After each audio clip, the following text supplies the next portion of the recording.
সম্প্রতি ভারী বর্ষণ ও দুর্যোগ ক্ষতিগ্রস্ত সীমান্তবর্তী দরিদ্র ও অসহায় মানুষের পাশে দাঁড়িয়েছে বর্ডার গার্ড বাংলাদেশ।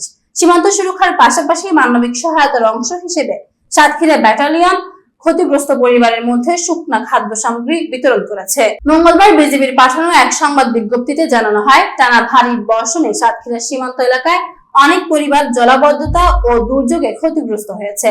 এই পরিস্থিতিতে সাতক্ষীরা সদর উপজেলার বৈকারি ইউনিয়নের 50টি দরিদ্র ও অসহায় পরিবারের মাঝে শুকনা খাদ্য সামগ্রীর 50টি প্যাকেট বিতরণ করা হয়। সাতক্ষীরা ব্যাটালিয়নের অধিনায়ক লেফটেন্যান্ট কর্নেল কাজী আশিকুর রহমান বলেন, দেশের যে কোনো দুর্যোগ ও মানবিক সংকটে সাধারণ মানুষের পাশে দাঁড়াতে বিজিবি সর্বদা অঙ্গীকারবদ্ধ। সীমান্ত সুরক্ষার পাশাপাশি বিজিবির মানবিক সহায়তা কার্যক্রম ভবিষ্যতেও অব্যাহত থাকবে। তিনি আরো বলেন, সীমান্ত এলাকার পরিস্থিতি সম্পূর্ণ স্বাভাবিক না হওয়া পর্যন্ত দুর্গত মানুষের জীবন, নিরাপত্তা ও কল্যাণ নিশ্চিত করতে প্রয়োজনীয় উদ্ধার ও মানবিক সহায়তা কার্যক্রম চালিয়ে যাবে 33 বিজিবি।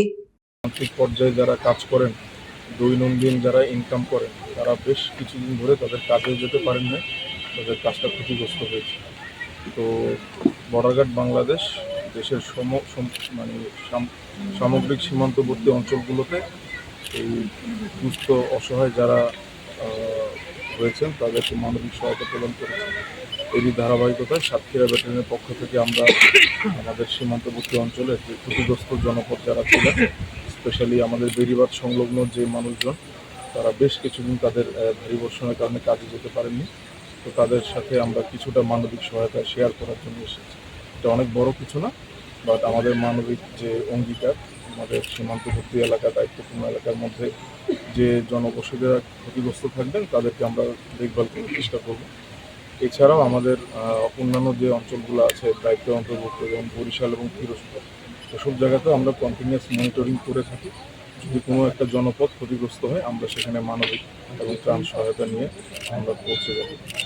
আর আজকে আমরা ছোট পরিসরে 50টা পরিবারকে আমরা ত্রাণ সহায়তা প্রদান করব।